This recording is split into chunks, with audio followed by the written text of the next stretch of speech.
Kyle wants to know, I can use some advice. I'm 19 and I'm a store manager for a major auto part company, and I make about $40,000 a year, with such is great money for someone my age. Mm-hmm. But I hate working there. The hours, the people, all my employees, whiny ass complaints. Now I love the money, but is it really worth beating my head against the wall? If you had a great paying gig but hated come in every day, would you quit? P.S. The hammer rocked. Thank you. Here's the deal. I have had gigs that paid okay that I've hated. I've hated almost every job I've ever had up until I got into radio. I hated almost every day of construction. I certainly hated every day of carpet cleaning and every day of working at McDonald's and so on and so forth. Quitting anything is a luxury. If you have that luxury, if you have parents that have money, or if you have whatever, then you can do it. I don't recommend it, and I'll tell you why. Because you need some discomfort in your life to motivate you, which is, I have this shitty job, I hate this shitty job. Every Monday when the alarm clock goes off at 7:15, I get a pit in my stomach. That pit in your stomach is a fire in your belly. That should propel you to move on, to get the education, to do the work that's necessary, whether it's night school, whether it's volunteering or PAing or whatever, for whatever you're interested in. You need that fire in your belly. I was just talking to my nanny, Olga, and I love Olga. She's from Guatemala. And we were basically just having a discussion the other night about how people aren't hungry. And I was telling her, you know, my mom was on welfare and my mom was on food stamps and she wasn't hungry.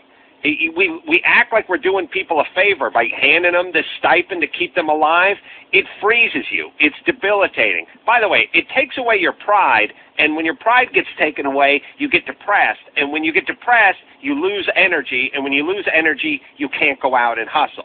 But she told me she had a kid, she was a single mom, and all her friends from God knows what part of the world were saying to her, look, man, the government will pay for your kid. The government will pay for the birthing of your kid. The government will pay for your kid. The government will pay you. You should go down and sign up for welfare. You should go down and sign up for child support, blah, blah, blah.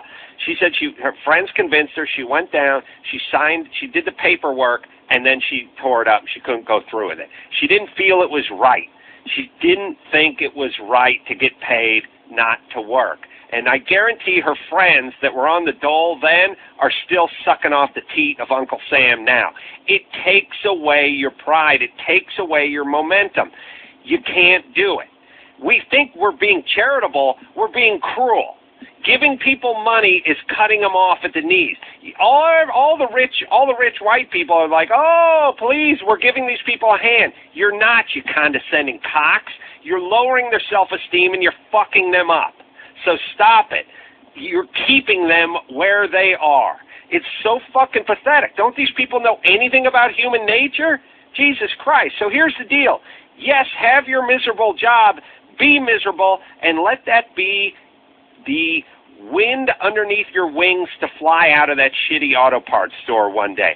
Let that be the part that makes you and motivates you and focuses you to get out. Because without that misery, there's no change.